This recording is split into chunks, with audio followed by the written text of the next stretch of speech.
The blizzard came without warning. That was the thing about the Northmere Plains. The sky could be clear blue at noon and a howling white wall of death by sundown. Farmers who had lived there for decades still got caught off guard. It didn't care how many winters you'd survived. It didn't care about your experience or your prayers or your carefully stacked firewood. The blizzard came, and you either found shelter or you didn't. Edric Calloway had found shelter 43 years ago when he built his farmhouse with his own 2 hands, and he wasn't planning on leaving it for any reason short of the world ending. He was 61 years old, broad in the shoulder but soft in the belly now, with a white beard that his late wife Maren used to call his winter face, because it only really came in full during the cold months, thick and silver and ridiculous.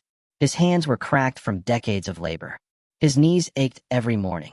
His left eye had gone slightly lazy after a cart accident 15 years back, so he always looked like he was skeptically eyeing something just to the left of whatever he was actually looking at. He lived alone. He had lived alone for 6 years, since Maren passed.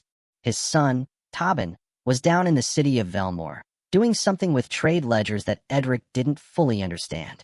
His daughter, Bryn, had married a miller in the eastern provinces. They wrote letters. Sometimes he wrote back. Mostly he farmed his 60 acres, kept 4 goats, a dozen chickens, and one extremely opinionated dog named Soot, and he got by. Tonight, he had been perfectly content. He had a fire going. He had a pot of lamb stew on the hook. He had a mug of dark ale beside his chair and a half-finished game of solitaire spread on the table. Soot was curled near the hearth, ears twitching at the wind. Outside, the blizzard screamed and threw itself against the shutters like something alive and angry. Good, Edric had thought. Nothing to do. Nowhere to be. Just me and the fire. Then something hit his door. Not knocked. Hit. A heavy, desperate, full-body impact that rattled the hinges and sent Soot scrambling to his feet, with a bark so sharp it nearly knocked Edric's ale over. Quiet, Edric told the dog. The impact came again. Then a voice, muffled by wood and wind and what sounded like genuine terror. Please. Someone please. We are dying out here. Edric set down his ale. He looked at the door. He looked at the fire. He looked at his stew. He sighed the sigh of a man who had been looking forward to a quiet evening for 3 weeks and was watching it evaporate before his eyes, pulled on his heavy wool coat, took up his lantern from the hook, unbarred the door, and opened it. The wind hit him like a slap from a large, cold, unreasonable hand. Snow drove sideways into his face. The lantern flame guttered and clung to life. Standing on his threshold, barely standing, actually, was a figure wrapped in a traveling cloak so ice-encrusted it had gone entirely rigid. Behind that figure were 4 more shapes, hunched against the white chaos, arms around each other, moving with the desperate slow motion of people whose bodies had begun making decisions without consulting their minds. The figure at the front pushed back her hood. Edric Calloway had seen many things in 61 years of living on the Northmere Plains. He had seen the aurora stretch green fire across a winter sky. He had seen a horse survive a lightning strike and simply walk away looking confused. He had seen his wife give birth to 2 children and face it with more composure than he'd faced a broken plow. He had never seen an orc up close. She was perhaps 25 years old, which in orc terms he vaguely understood to be young but not young, the way 30 was for humans. She stood nearly a head taller than him, which made her about 6.5 feet. Her skin was a deep olive green, the color of pine needles in the rain. Her eyes, wide now with cold and fear, were amber, almost golden. She had tusks, short ones, that curved up from her lower jaw just past her upper lip. Her dark hair had frozen in pieces around her face. She looked at him with those golden eyes and said, very clearly, her teeth chattering so hard the words came out staccato, "Please. We cannot feel our feet. We will die if we stay out here. I am begging you." Edric looked at her. He looked at the 4 shapes behind her. He looked at the blizzard, which was, objectively, catastrophic. "How many of you?" he said. 5, she said. "Just 5. We are not armed. Well, Dagna has a knife, but she will give it to you if you want. She won't mind. We are just travelers, and the storm caught us on the road, and we saw your light, and—" "Get inside," Edric said. She blinked. "Move," he said, stepping back and holding the door. "All of you, before you let all my heat out." They came in like a flood, or rather, like 5 frozen, exhausted, overwhelmed young women stumbling over each other in the doorway, trailing snow and ice and the faint metallic smell of severe cold. They clustered just inside the door, dripping, shaking, staring around the farmhouse with the wild eyes of people who had genuinely not expected to survive the next hour. Edric barred the door. The wind howled its displeasure. He turned and looked at his guests. 5 orc women, all young. The youngest looked barely 18, the oldest perhaps 30. They ranged in coloring from the deep pine green of the one who had knocked to a lighter, almost sage green, to one whose skin had undertones of warm brown, like copper mixed into the color. 3 of them were tall the way orcs tended to be. 2 were on the shorter side, which still meant eye level with Edric. They were all staring at him. He was staring at them. So was staring at everyone. Right, Edric said. Wet clothes off. Outer layers at minimum. Hang them by the fire. Don't touch the stew pot. That's mine. There's a bench along the left wall. Sit on it. I'll get blankets. Nobody moved for a moment. Then the one who had knocked, the tall one with the amber eyes, said something in a low, quick voice that was not common tongue, and the others seemed to unfreeze. They began peeling off ice-stiff cloaks and outer coats, fingers fumbling badly, some of them helping each other with buckles they couldn't manage alone. Edric went to the chest at the foot of his bed and began pulling out blankets. He had more than one man needed.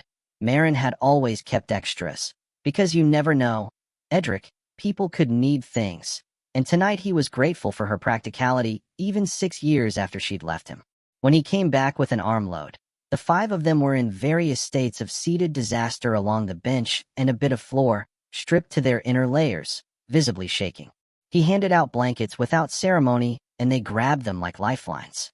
Thank you, the amber-eyed one said. She had taken a blanket and wrapped it around a younger one first before taking one herself, Edric noticed. What's your name? He said. Vorga, she said. My name is Vorga. These are, she gestured along the row, Hessa, Dagna, Rhine, and Brix. Hessa was the sage-green one, slightly older looking, with calm gray eyes and an air of quiet competence even while frozen. Dagna was shorter, stocky, with reddish-brown coloring and a very expressive face currently expressing profound relief and gratitude. The one called Rhine was the youngest, barely 18. Edric revised upward to maybe 20, slight for an orc, with large dark eyes that were still a bit glassy from the cold. And Brix. Brix was perhaps the most striking, tall and angular with close-cropped dark hair and the lightest green complexion, almost silver green, with sharp cheekbones and an expression that was carefully neutral in the way people got when they were embarrassed to have needed help. Edric, he said. Edric Calloway. This is my farm. We know we are imposing, Vorga said. She had a slight accent, Northmere orc dialect, Edric thought, though he couldn't have said exactly how he knew that since he'd never spoken to an orc before. We will repay anything we use. We have coin. Nobody's paying for blankets, Edric said gruffly. He went back to the stew pot and began looking for bowls. When did you last eat? Silence. This morning, Rhine said, very quietly. She had a higher voice than the others, with a slight roughness to it. Edric found 5 bowls. He found the extra spoons in the back of the drawer where they'd lived since Marin put them there, and he'd never moved them. He ladled stew. There was enough, just barely, if he gave them more and took less himself. He hadn't expected guests. He brought the bowls over on a tray. They took them carefully, almost reverently. Dagna took one sip and made a sound that was, Edric thought, probably the most sincere compliment his cooking had ever received, and said, "This is extraordinary." "It's lamb stew," Edric said. "It is perfect lamb stew," Dagna said. "Dagna," Brick said, in a flat voice. "I'm serious. It's incredible. The herbs, is that winter savory? And something else, something smoky." "That's enough," Vorga said, but she was almost smiling. Then to Edric, "She's right though. It's very good. Thank you." Edric sat down in his chair, picked up his own bowl, and ate. He put his solitaire cards in a pile on the side of the table. He could finish later. It took about 20 minutes before anyone stopped shaking. The fire helped. The stew helped. The blankets helped. Slowly, the 5 of them began to look less like people at death's door and more like people who had recently been at death's door and were processing the experience. Edric watched them without being obvious about it. He had spent 60 years reading weather and animals and crops and the general temperament of the world, and he found that the skill transferred reasonably well to people if you paid attention. Vorga was clearly the leader. Not in a formal way. There had been no declaration, but the others oriented toward her without thinking about it. She was the one who had knocked. She was the one who had spoken. She was the one who'd checked on Ryan twice during the eating without making a show of it. Hessa was the steady one. She'd sat down, eaten, and was now simply present in a way that felt calm and undemanding. She caught Edric looking at her at one point and nodded, once, as if they'd agreed on something. Dagna was already examining the room with frank curiosity, her dark eyes moving from the drying herbs hanging from the rafters to the tools on the wall to the arrangement of Edric's furniture to Soot, who had cautiously crept forward and was now sniffing her knee. She didn't move away from the dog. She let him sniff, then tentatively offered her hand. Soot licked it. "Your dog likes me," Dagna said to no one in particular. "Soot likes everyone," Edric said. "He's useless as a guard dog." Ryan had pulled her blanket completely over her head and was a lump with a bowl. From inside the lump came the steady sound of eating. Edric decided this was fine. Brix was the one he watched most, because Brix was doing the most work not to be watched. She sat at the end of the bench, blanket precise around her shoulders, posture straight even now, eating with contained movements. She was the only one who hadn't spoken except to say thank you when she took the bowl. Her eyes moved around the room with assessment rather than curiosity, mapping exits, Edric realized. Noting the layout. Old habit, maybe, or training. When she noticed him noticing, her chin came up slightly. "You were wondering about us," she said. "I'm wondering what 5 orc women are doing on the Northmere Road in the middle of a blizzard," Edric agreed. "Yes. We were traveling south," Vorga said, setting her empty bowl down. "From Greystone to Velmoor. We had a wagon." "You had a wagon," Dagna corrected, "until the axle went." "We had a wagon until the axle failed, yes. About 4 miles north of here. We left what we couldn't carry and started walking, and the storm came up faster than it should have." She said the last part with a particular frustration, like the weather had personally wronged her. "We saw your farmhouse light." "Lucky," Edric said. "Very lucky," Vorga said. She met his eyes directly. "We know what we look like to you. We know what some people think when they see 5 orcs on a road. We are grateful that you opened the door." Edric shrugged. "You were freezing to death on my doorstep. What was I supposed to do?" "Many people would have made a different choice," Hessa said. Her voice was lower than the others, measured. "We know that." "Well," Edric said. He didn't have a good ending for that sentence, so he just let it sit. He picked up his ale mug. "You'll stay until the storm breaks. I have one spare bedroom. It's small. For can sleep in there. One takes the main room floor.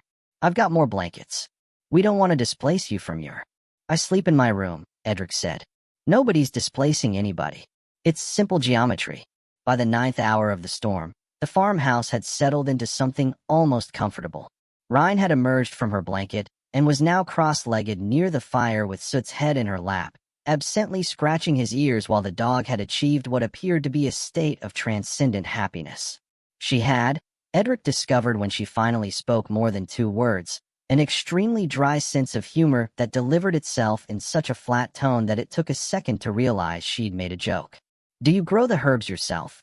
she asked, looking up at the bundles hanging from the rafters. "Most of them," Edric said. "The rosemary and the thyme come in from seed. The others I collect." "Which ones?" He pointed them out. The winter savory, the dried yarrow, the small bundles of sage, the chamomile that he made into tea when he couldn't sleep. "My grandmother grew chamomile," Ryan said. "She said it was good for the nerves." "She was right," Edric said. "She was right about most things," Ryan said. "It was extremely inconvenient." There was a pause, and then Edric laughed. Actually laughed, which surprised him a bit, a short bark of genuine amusement. Ryan looked pleased in a small, understated way. Meanwhile, Dagna had gradually migrated from the bench to the table and was looking at his half-finished solitaire game with open interest. "You play Northmere solitaire?" she said. "I live in Northmere," Edric said. "We have a different variation in the Greystone region. Our kings start differently." She pulled the deck toward her and began to examine the layout with professional interest. "You're about 6 moves from being stuck, by the way. You need to move that black run before you turn the next card." Edric looked at the layout. He looked at Dagna. "Are you a card player?" I was for a while. Tournaments. She said it casually, moving the black run as she'd suggested and turning the next card, which was useful. I stopped when I realized I was better at it than everyone I played with, which takes the fun out of it. What do you do now? I cook. She said it with the same casualness. Professionally, I was the head cook at the Greymount Inn for 4 years. Now I'm relocating. To Velmoor. To wherever there's a good kitchen that needs a good cook. Edric thought about that. You've had training? I trained myself, Dagna said, with the quiet certainty of someone who'd never doubted this was sufficient. She moved another card. And I spent a year in the kitchen of Lord Arson's estate, which was the best kitchen I've ever seen, even if Lord Arston himself was insufferable about turmeric. What did he do with turmeric? Everything, Dagna said, with genuine anguish. The man put it in dessert. Hessa and Edric ended up talking sometime around midnight, when the others had retreated to the spare room, and Rhine had fallen asleep on the floor with soot, and Edric had given up trying to make her move to a bed and just laid another blanket over her. Hessa had stayed up, sitting in the chair across from his, seemingly comfortable with the quiet. When Edric came back from checking on the animals, the goats were fine, the chickens were fine, the barn was solid. She was still there, looking at the fire. Is this strange for you? She said, when he sat down. Having us here. Yes, Edric said honestly. I don't have guessed much. Since your wife, she said. He looked at her sharply.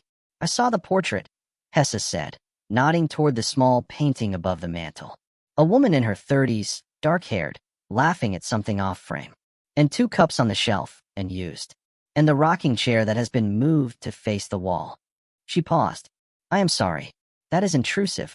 I notice things. What do you do? Edric said, because it seemed like the right question. I was a healer, Hessa said. Village healer, for about 8 years.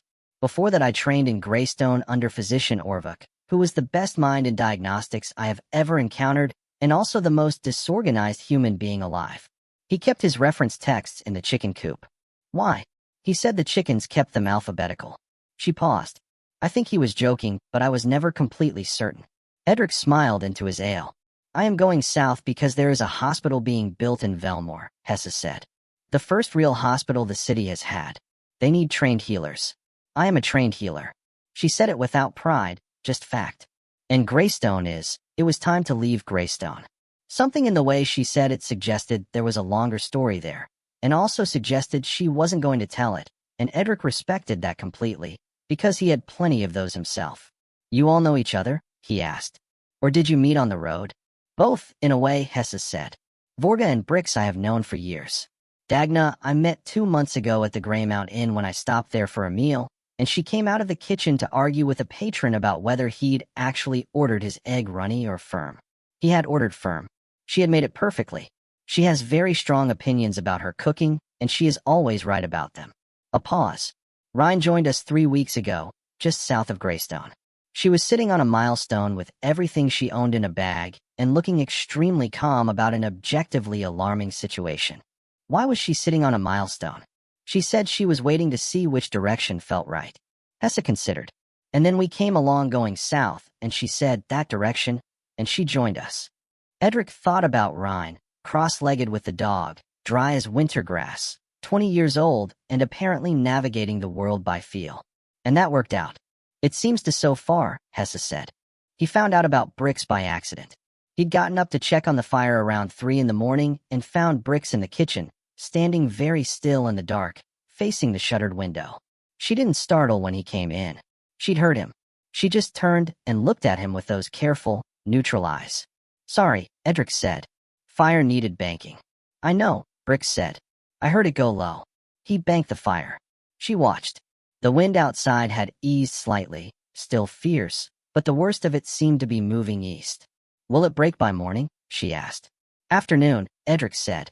It's moving east, but slowly. You'll have another half day at least. She nodded. Looked back at the window. Can't sleep? Edric said. I don't sleep much, Brix said. Then, with the air of someone deciding to volunteer information they usually didn't, I was a soldier. 10 years. First with the Greymount Border Guard, then with the 3rd Velmoor Regiment. It does things to your sleep. I imagine it does, Edric said. I left 6 months ago. She paused. Honorably. That matters to me that you know that. I didn't think otherwise, Edric said. Most people do, Brick said. When they hear soldier and left together, they think something went wrong. Did something go wrong? A long pause. The fire settled. I watched a village burned, Brick said. On orders. The orders came from someone with the authority to give them, and I was told it was necessary, and I followed them because that is what I had done for 10 years. Follow orders when they came from authority. She was still looking at the window, her voice completely level. And afterward, standing there in the smoke, I thought, I do not think I believe that anymore. So I left. Edric sat with that for a moment. Where is the village? He said. It was called Thurwick, Brick said. It doesn't exist anymore. I'm sorry, Edric said. I didn't burn it to hurt anyone. Brick said, very quietly. I understand that doesn't help the people who live there. She straightened her shoulders slightly. I'm going to Velmoor to find work that I can be clean about. Guarding something that is worth guarding. Protecting something real. That seems like a sensible plan, Edric said. She glanced at him sideways. You don't say very much. I live alone, Edric said. I've gotten efficient. Something almost happened on her face that might have been the beginning of a smile. Vorga said you opened the door in 10 seconds. It was cold, Edric said. She said most people take longer. They look through the gap first. They decide. Bricks turned from the window. She was surprised. Well, Edric said, standing up from the hearth. Go to sleep, soldier. Or try. The spare room floor is better than frozen ground. She did, actually, which surprised him. Vorga he talked to last, in the gray pre-dawn when the storm had finally started losing its voice and everyone else was asleep. She was at his kitchen table when he came out, having found his small pot of morning grain and begun heating water for it without asking, which he found he didn't mind. She'd also, he noticed, quietly washed the 5 bowls from the night before and stacked them near the basin. You didn't have to do that, he said. I know, she said. Sit down. The grain will be ready in a few minutes. He sat down. She brought 2 mugs of water to boil with the dried chamomile she'd found in its small labeled jar, and she did it without fussing, the way someone does something when they've made tea 1,000 times in 1,000 different kitchens, and the actual act is beneath the level of conscious thought. You running in? Edric guessed. She looked at him with those amber eyes, and for the first time she really smiled, wide enough that her tusks showed fully, an expression that was warm and a bit tired and genuine. What gave it away? The way you move in a kitchen that isn't yours, Edric said. Like you've done it before. And you're the one who organized the others. I run my mother's inn, Vorga said. Ran, I suppose. She died last spring. She set his mug in front of him. The inn is going to my uncle now. It was always supposed to go to him. He just never wanted it while my mother was there to run it. So now it goes to him, and I. She sat down across from Edric, wrapped her hands around her own mug. I go south. I find something else. Another inn? Maybe. Or something else. I used to want to open my own. A small place, nothing grand. Good food, clean rooms, a fire going. Somewhere people come in out of the cold. She looked down at her tea. It's a boring dream. It's a practical dream, Edric said. Dagna calls it catastrophically sensible. She smiled again. She means it kindly. They drank their tea in quiet for a while. Edric listened to the wind, which was down to a moan now instead of a howl. The fire was low.